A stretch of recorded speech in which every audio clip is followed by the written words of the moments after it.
Hello, and welcome to the first in a series of podcasts, Infection Control Experts in Conversation, hosted by Inivos.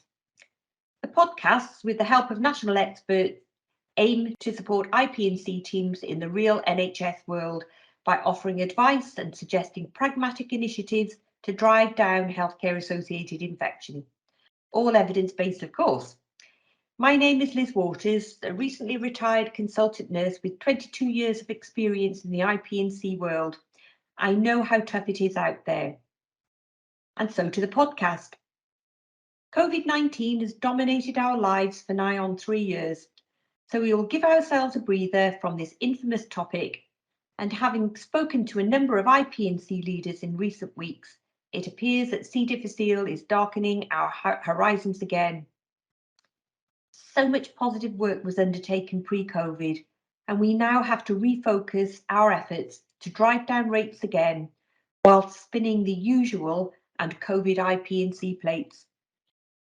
Today I'm joined by Nikki Carter, Deputy Director of IP&C at North West Anglia NHS Foundation Trust, and Professor Peter Wilson, Consultant Microbiologist at University College London NHS Foundation Trust. Nikki will be describing her journey with C. diff and UVC, and I'll describe mine with HPV. And Peter will detail the evidence underpinning these important technologies. Welcome both. Hi. Hi. First, Nikki, I understand you had a particular issue with C. diff at your trust and you introduced a UV initiative. Can you tell us about it? Yeah, absolutely. So this is going back a few years now. And we'd had quite a drop in C. diff, like I think a lot of people did, from the late 2000s into the 2010s, and we sort of plateaued for a while, and then we'd had a couple of C. diff outbreaks over the space of a year, 18 months, and we'd used actually we did use hydrogen peroxide the first time, but we used UV deep clean to nip that in the bud and to get that under control. Prior to that, we've been using the good old steam cleaning for extra cleaning on top of manual cleaning, and we found both technologies worked really well. But the reason we then carried on with UV was really we didn't have an awful lot of choice. So our site at Peterborough is a PFI site, and the PFI were concerned about what the HPV might do to the fabric of the building, and I'd be interested to hear Peter's thoughts on that when it comes to his part. But that was the reason that the main reason we went with UV, because at the time all the evidence was around HPV, and we would have preferred to have followed that and used HPV, but we went with UV, and actually it has worked out really well for us. So it did help reduce our C. diff rates initially when we introduced it as a deep clean programme. We also found that it was quick. It was quick and easy to use, and I think that's one of the benefits of UV, is that it's slightly quicker than HPV, doing HPV deep cleaning. We've got a programme where we have an annual clean on all of our wards every year. So we do an annual deep clean on all the inpatient areas. On our augmented care areas, we do them twice a year, and outpatient areas we do every other year. We do a deep clean on all of those areas, and that's our general programme. We also use UV for discharge cleans after a patient who's had C. diff, and we also use it for multi-drug resistant organisms as well, just to get that extra level of cleaning for some of those things that are a little bit more difficult to manage. And we certainly have found that it has reduced our C. diff rates initially. I think, like everyone, we've seen them rise in the last few years. That's not something that's unique to our trust.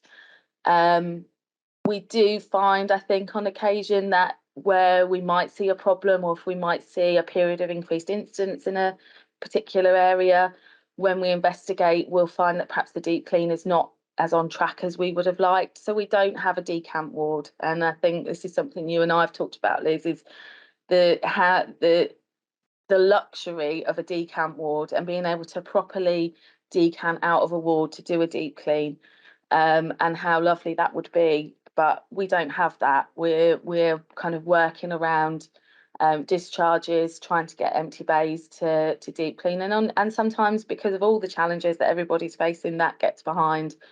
And we have seen, you know, on occasion that might then lead to an increase in cases, and which is unfortunate, but it's what we're juggling at the moment. I don't know how other people do it and how other trusts manage it, because it is very, very challenging. So yeah, we really we like using UV. When we merged in 2017 with Hinchinbrook Hospital, which is down the road from us.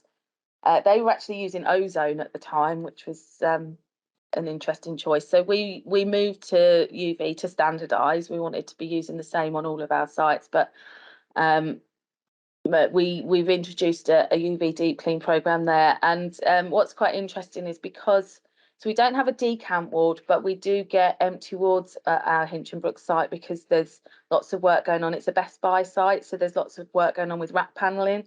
So the wards are emptied out at least once a year for audits and to check what, you know, progress is going on and to do any work that needs to be done.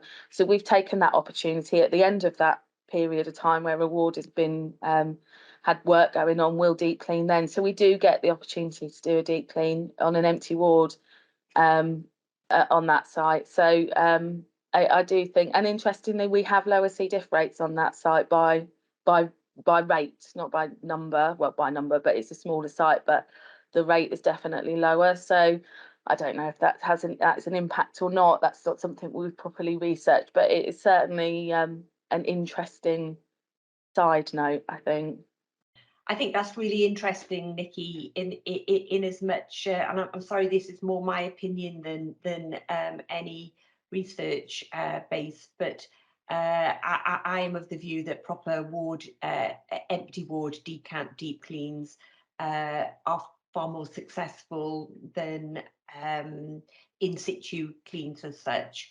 I think there is a need to undertake some research in this area, but if you are in a position and you do have an opportunity to do full ward empty decant cleans, I think they are far preferable, and it is interesting that your Peterborough Hospital does have better rates than your other hospital as such.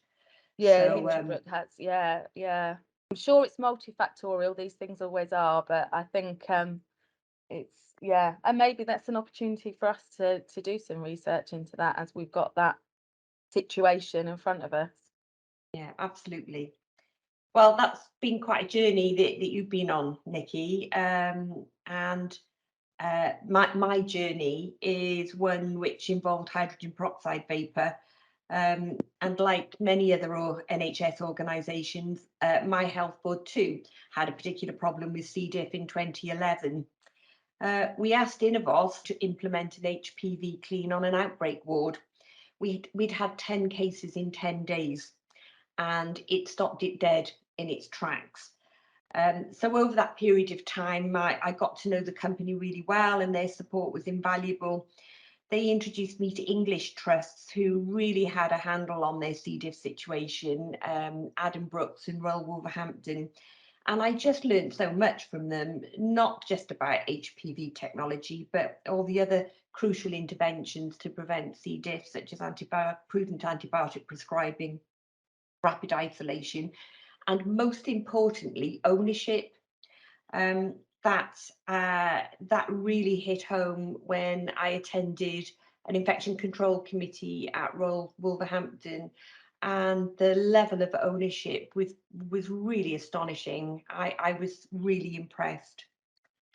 And those results resulted in a number of papers to the executive team in my own health board, and we were fortunate enough to initiate a summer programme of full ward deep cleans using an empty decommissioned ward, which we of course commissioned again. And what an opportunity it was. You know, for the first time, our domestics were able to thoroughly deep clean a ward without the clutter and the footfall of a functioning ward. And you know, what we found was not good. And when you consider that that our wards do not go through a proper spring clean, for want of a better word, at least on an annual basis, it's pretty astonishing, really. We do that to our own homes, but we struggle to do it, you know, on our wards as such. So the advantages of a proper decant clean: old patient furniture which isn't fit for purpose anymore gets thrown out. Really important, mattresses are unzipped and thoroughly inspected for contamination. Estates are able to access the ward to initiate essential maintenance and repaint. And then the ward, of course, is topped up with a full HPV decontamination. It's hard work, but the nurses are always delighted with the results because they return to a clean, fit for purpose ward. And since 2011, we have been delighted with the results, and we reduced our rates pre-COVID to what was considered to be the irreducible minimum. So we were really delighted with the results. But like every other health board and every other trust, COVID has hit our doorstep, and we now have to revisit all that fantastic work that was done before that virus darkened our doorsteps as such. And as we've just discussed, you know, many health boards and trusts are not in a fortunate position of having an empty ward, but that doesn't stop us doing reactive cleans, and using HPV can slow or halt an outbreak, usually by emptying a bay and undertaking a bay by bay decant clean. Not forgetting, of course, the communal areas of toilets and sluice. Another alternative, Nikki, is to designate a room off the ward, so that near patient equipment such as bed, table, chairs and lockers can be physically cleaned with detergent, and then decontaminated with HPV or UV. And this lessens the impact, of course, on the bed situation, which we know is a real challenge for infection control teams. We can't, of course, forget the key components of C. diff prevention, and that's hand hygiene, rapid isolation, prudent antibiotic prescribing, environmental cleanliness and education. It is absolutely crucial, and all IP&C teams have to have a handle on all of those aspects. But we need to remind ourselves that those interventions remind on human factors. And if we use UV and HPV technology, we are virtually eliminating the spores from the environment. And if they're not there, the patient can't ingest them. So, Peter, I've no doubt that these stories are not unfamiliar to you. What are your thoughts, and are you able to give us any detail around the evidence behind both technologies? Yeah, it's quite a sort of a question for our age, really, at the moment. I would preface everything by saying these technologies do not replace standard cleaning. If your cleaners say to you, oh, well, there's going to be an HPV, there's going to be a UV clean, so we won't bother cleaning it, that is the wrong thing. No, absolutely, absolutely. You've got to have a clean environment in order for these technologies to work. So it must be visibly clean, because if you've got significant biological fluids on a surface, it doesn't matter what technology you use, it won't necessarily be always effective. So that's really number one. You've got to clean, and you've got to make sure your cleaners clean well. And I do know that we tend to underpay our cleaners. We don't have enough cleaners. Often we contract out cleaning, and the education given to them is not very good. So that it can be quite a problem. The other thing is that where these technologies are useful is even with a good cleaner, they will miss about 30% of the surfaces in any particular room or bed space. That's not intentional. It is just they can't see where they have cleaned already. So using these technologies does tend to overcome that, at least for the most part. So let's just think about first the evidence.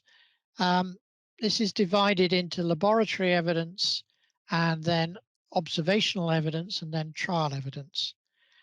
And in the laboratory, so in test situations, this is, for example, we take an average room, a single room, and you put metal plates out with the organisms on them, and then you introduce the technology to see how the organisms are killed. No patient anywhere. This is not a room where a patient has been, recently anyway. And you find that the HPV, the hydrogen peroxide vapor, whatever concentration, is very highly effective against all the major 5 pathogens, including C. diff and including spores. So you're getting about a 10 to the 6 log reduction,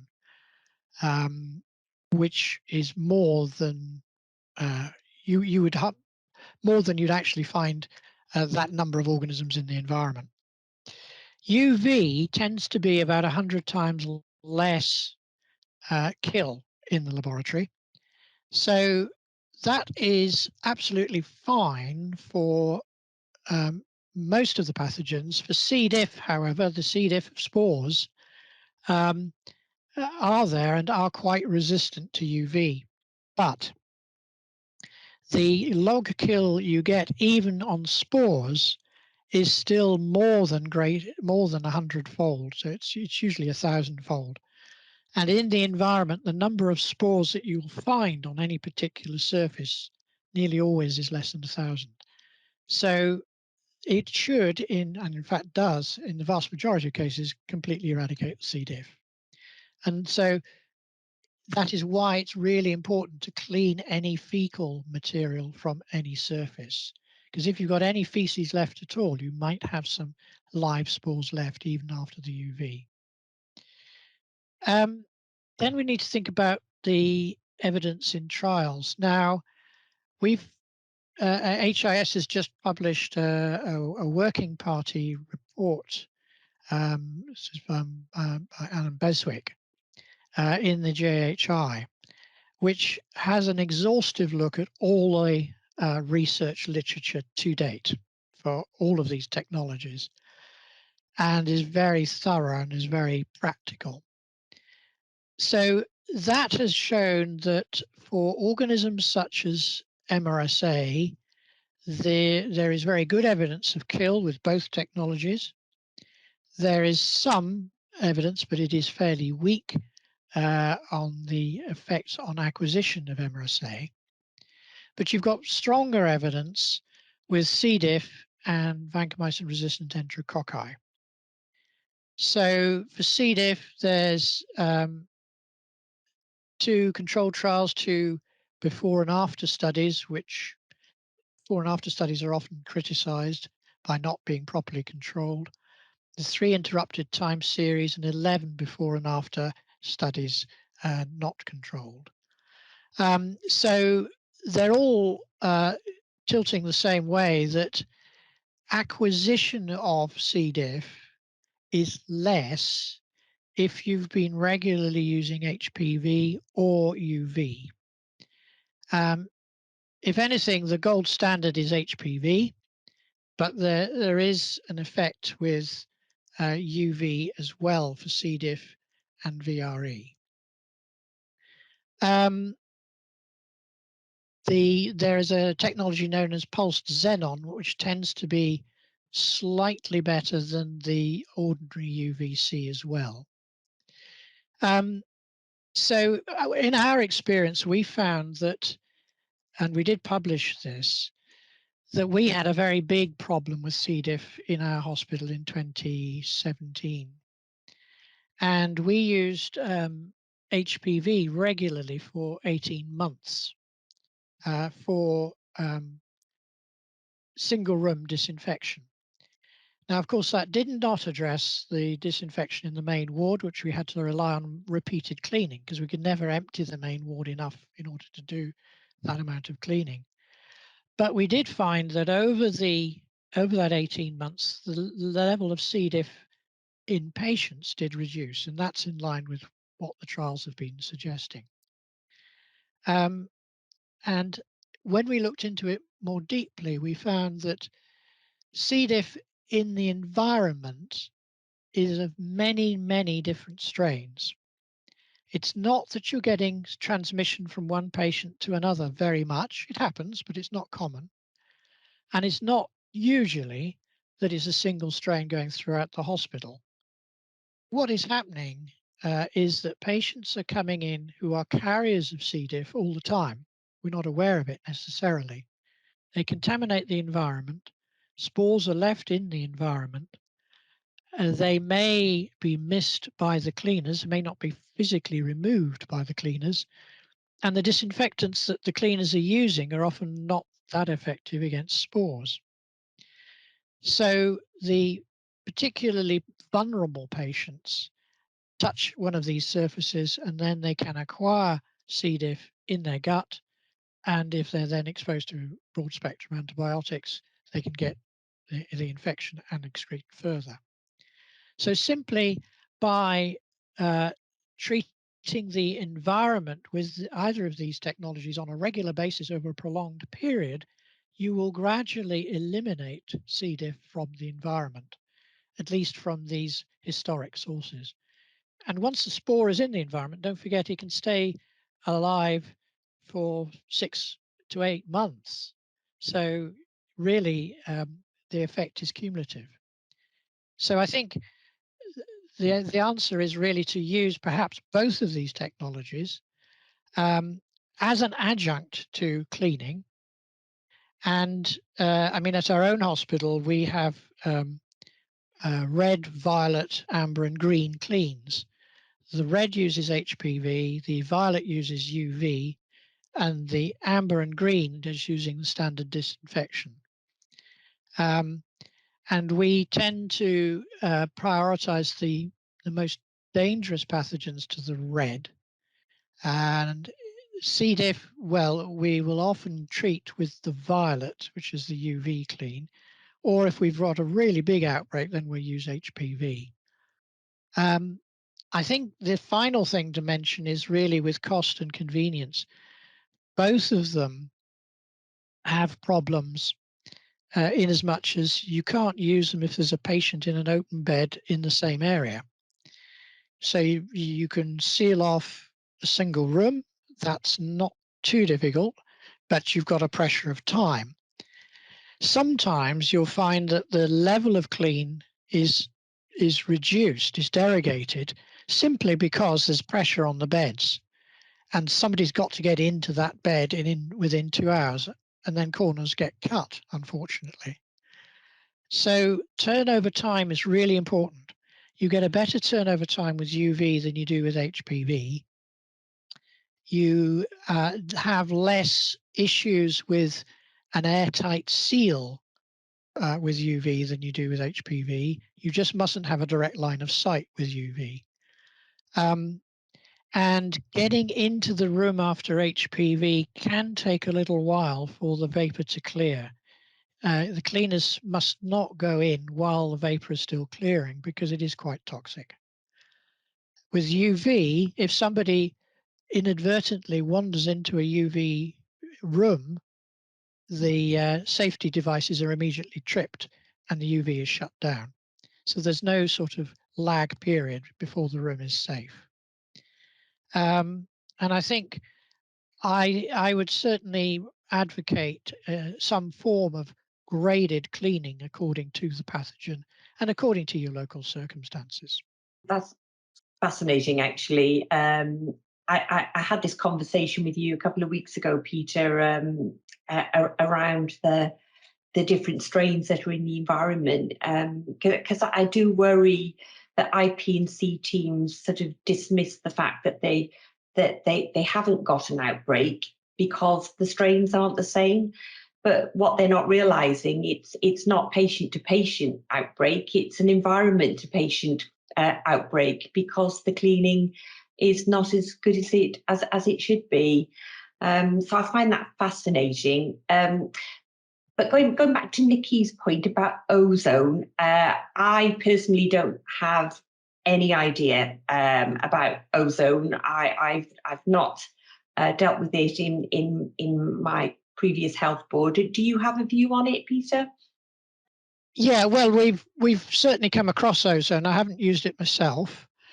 It is highly effective, but as with any of these measures, ozone can have an effect on the environment if you're using it repeatedly over a long length of time. That's also true for UV and HPV. The sorts of materials they affect are different. So if UV has an effect, it tends to be on some of the plastics that it can make brittle after a long period of time. Similarly, HPV can damage electronic equipment sometimes. Ozone can be corrosive, but as a technology, no, I think it works. It works fine. It's certainly effective, and against a very broad range of organisms. It just depends whether it fits your particular hospital practice. You need to look at the tech. If you're introducing technologies, look at the technologies, see what they offer, see what your turnaround times and the age of your buildings are. Because remember, it's much more difficult to decontaminate an old building where you've got a lot of biofilm, and especially if you've got old furniture in there as well, it can be a lot more difficult to decontaminate that. So you have to adjust what you're choosing accordingly. Okay, well, that's been a great discussion around these important technologies. They can be confusing, and hopefully we've made that a little bit more simple for people to understand.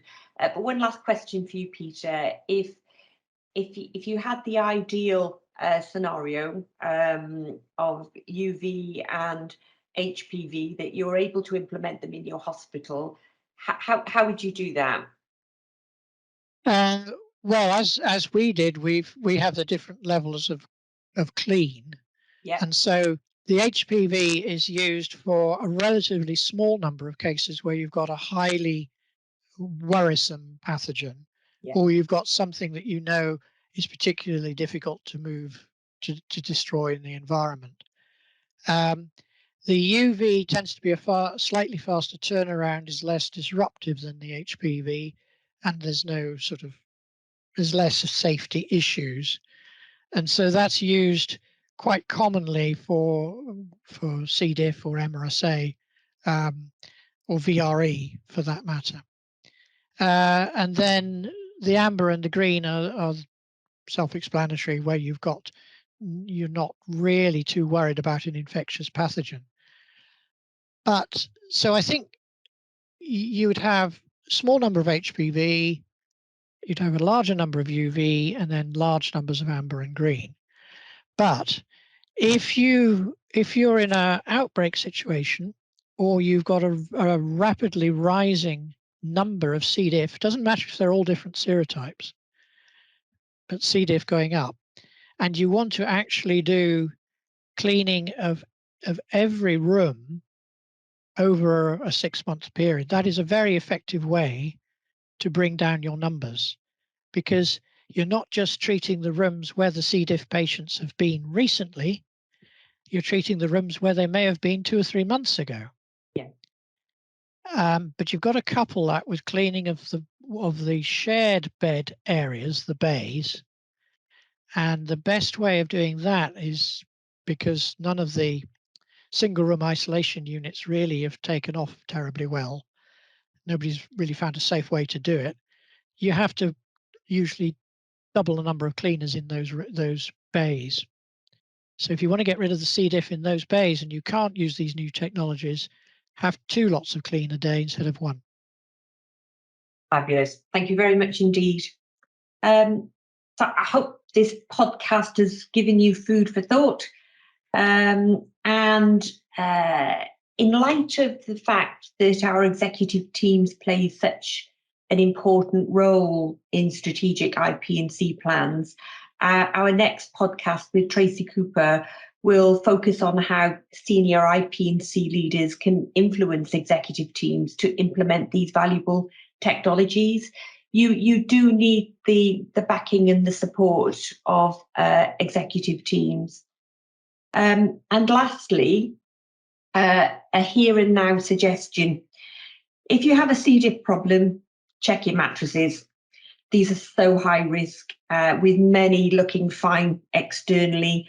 But as many of you will know, they can be a house of horrors when you look inside.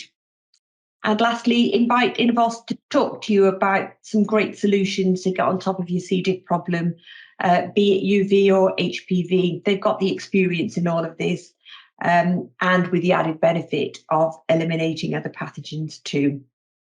So just to say thank you to Nikki and to Peter, a fascinating discussion, and I hope it's been of use to IP&C teams across the country. Thank you both very much indeed. Thank you. Thank you.